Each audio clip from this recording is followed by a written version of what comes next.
Hello everyone.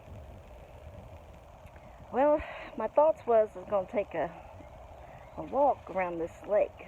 Now this is my daughter's oasis. This is a nice trail by her house, and she takes the children walks and rides bikes, and I've been trying to take a walk every day, get this body back healthy a little bit better. But it's hot, you guys. It's too hot. But look at this water. So now I have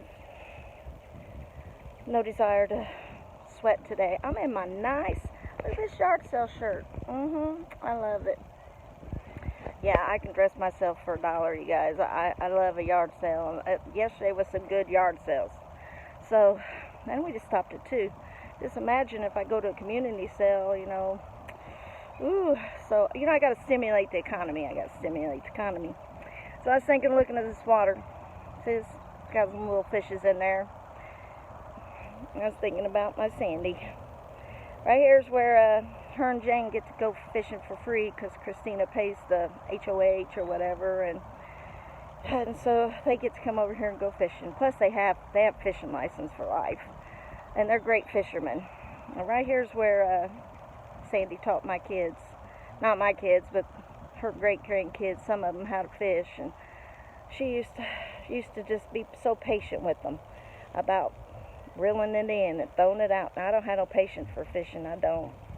I think I probably look crazy to these neighbors out here on this video, but I don't even care.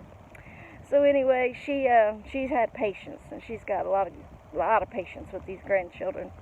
I used to go fishing too, but after a few minutes not catching nothing, I'm out. I'm a blue girl. I am. I mean, they just get right on that hook, and you get them off and catch another one. You catch about 20 a day, where they're like, ooh, I caught one bass. I'm like, I got 20.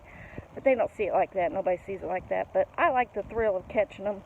I don't want to sit and wait on some big fish that might never come. So that's just me.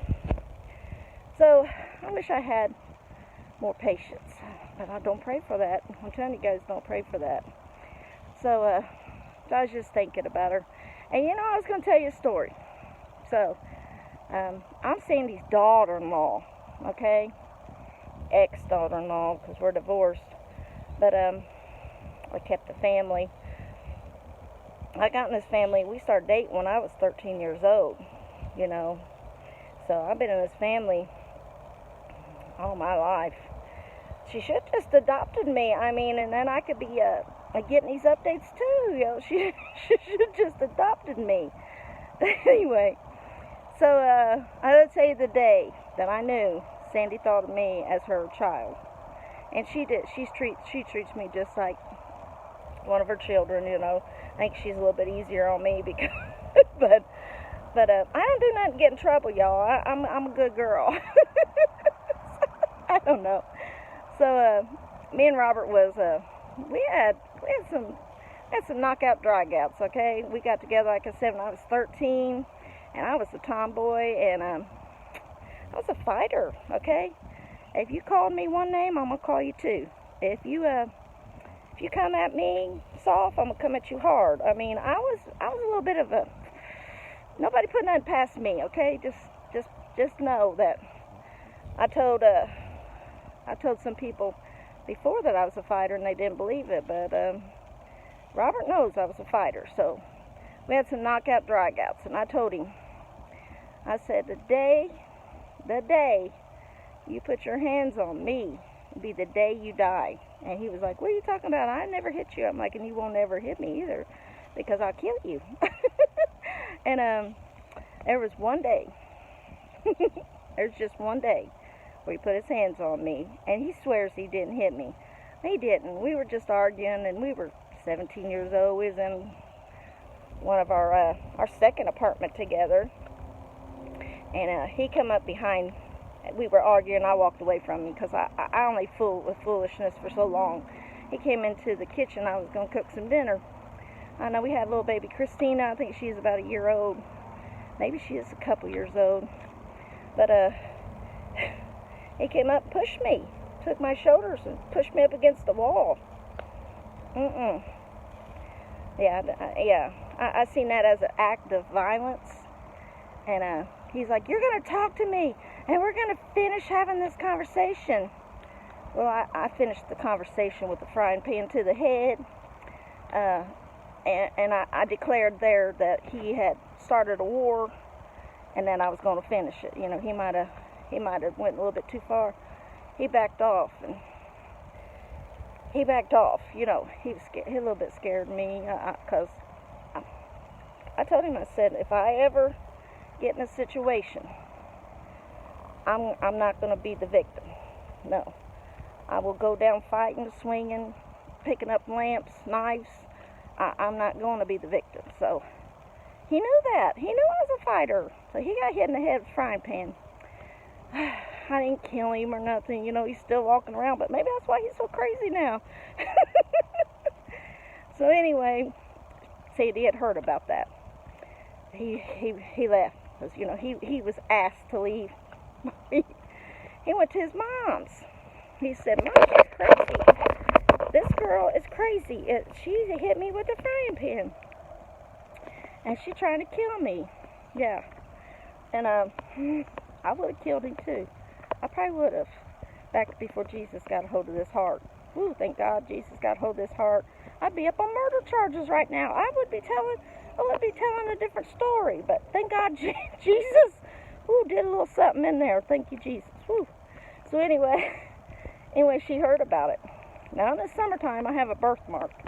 I have a birthmark right here on this arm. And in the summertime, when I get a tan, that birthmark is real big on my wrist. And as I tan, it tans. So after we patched it up, because we was just young and dumb. You know how it is when you're 17 years old, you're just young and dumb. So we patched it up and everything. She invited us over for dinner. And then we came in, and Marie took Christina off to the backyard to play, and it's just us in there, and she started to talk to us about we should, she was a Christian woman. She was trying to give us counsel, okay? And she started to talk to us. You know, we needed to grow up, and we needed to, get along better. That kind of stuff, you know what I mean? And when I went to say, your son, she seen the birthmark. You know what that woman did? She thought that was a bruise. She thought he done put his hands on me and grabbed me there on the wrist. And I seen her fly across that room, take Robert, her own son, and she got him by the shoulders and threw him up against the wall and put her hand on his chest and said, your dad put his hands on me, and I never raised you to put your hands on a woman, and I can't believe you've hurt Trina. And I had to step in. I was like, oh no, he hasn't put his hands on me. She's like, yes, I see the bruises. I see those bruises on your arm. I said, oh, this is my birthmark. I got a birthmark right there. Got a birthmark. And it just gets darker in the sun. And I think she's going to tear his head off. She said, now she is just like my daughter, and I love her, and you will not put your hands on her, or you're going to deal with me. Do you hear me? And I was like, oh, she loves me. You know what I mean? That's the first time that I seen a woman really get violent. I never seen Sandy don't get violent at all, a good Christian woman. But she was going to rectify her son, okay? And all of us mothers, we are called to rectify our sons and our daughters. I don't care how old they are. And my kids know it. So that's the day I knew that the woman loved me like her daughter. And she knew, she also got a lesson that she didn't have to worry about me. But I love that woman like my mother. She's just been in my life and been a good support system to me and my children when no one else was. Sometimes she's seen the underbelly of the hardships. She's seen a lot of the things where no one else knew. She kind of knew. And I appreciate that she took time out and she was good to me. And when people say they hate their mother-in-laws and they don't like their mother-in-laws, and there's some mother-in-law jokes, and me and her joke. Oh, I love to get her at the cash register. We used to do it at the thrift store a lot. I get her at the cash register, and I would say, I'm going to pay for this lady's stuff. Of course, we went to a place that was just a few dollars. Oh, man, Bets, we miss it so much. I said, I'm going to pay for this lady's stuff. After all, she's my mother-in-law, and I say, I guess I have to. And she's like, and we would bicker, and we'd act like we were mother-in-law and daughter-in-law, and that woman, cash register, would be like, oh, calm down. And so we had some, we used to get some people riled up. But I know that lady loves me like a daughter, because she was going to fight her son one day because of me. And, and I just hope, you know, all the daughter-in-laws, the mother-in-laws, would get along like me and Sandy. I mean, I don't know. I think I've took more vacations with her now than I have Marie, and we used to go every summer. But I just enjoyed all them trips. Didn't we have some fun times? I mean, we've been on beaches, we've been on boats, we've been on trains. And believe me, we've been in some buffets and some restaurants and had some steak dinners. But, you know, it's what we like to do. We've been on 1,000-yard sales. We've been on hundreds of fishing banks. Not hundreds, but I've driven them fishing. I've sat with them while they fished. I've been on camping trips with them while they fished. And we just lived an active life. And this, I'm going to tell you right now, be good to your mother-in-laws, and they'll be good to you, unless they don't have Jesus in their heart. You know, that's the problem with this world today. Y'all need to get some Jesus in their hearts. That's what's wrong. And I teach my little grandchildren that. I said, you know what? They just need Jesus in their heart. Anytime they tell me something bad, and I'll be like, yeah, that's how people act when they don't have Jesus in their heart. They need to have Jesus in their heart, and they won't act that way. So, I got a good one. And I love her, and I was looking at this lake, and I was like, ooh, she caught a lot of fish in this lake, her and Jane, and they pulled them out, but they put them back in. They I think they like to eat them, but who's going to clean fish and do all that? So I never known her to do it. Now, she better not ask me. Whew. I don't even like to cut a tomato, but I'll cut a tomato for her. But an onion, I draw the line. I don't love her that much. I'm kidding. I'm like, do you really want an onion? I'm terrible. But you know what? Love the people you're surrounded by. And go out and fish. Not today. Too hot today. But go out and fish. You know, she was patient with my kids and my grandkids. Taught them how to live a life of patience and go fishing. And she loved it. And she does love her fishing stuff. She told me not too long ago. I said, I got this juicer. I don't know how to use it or something. It was that Christina bought us a magic bullet because she wants us to get more nutrition in our diet, and I'm going to have to start using that thing. And I'm like, I got to read the instructions. I don't know. She's like, I don't know nothing about that. Now bring me a sinker, a bobber, a fishing box, and I'll tell you everything about it. I'll tell you everything about it. But I was just looking at this fishing lake, thinking about the times we all had to sit out here in this hot weather and sit up there and watch them reel them in.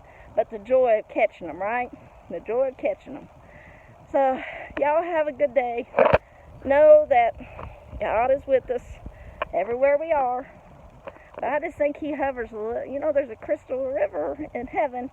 I just believe He likes the water just as much as I do. And that's why He gave me a love for the water. So I just want to come out, sweat a little bit, look at the water. I'm over here in the shade. Don't you know I'm in the shade? But you guys keep cool. And think about the good things. Get by the water. Enjoy nature. Enjoy your life. Love you guys.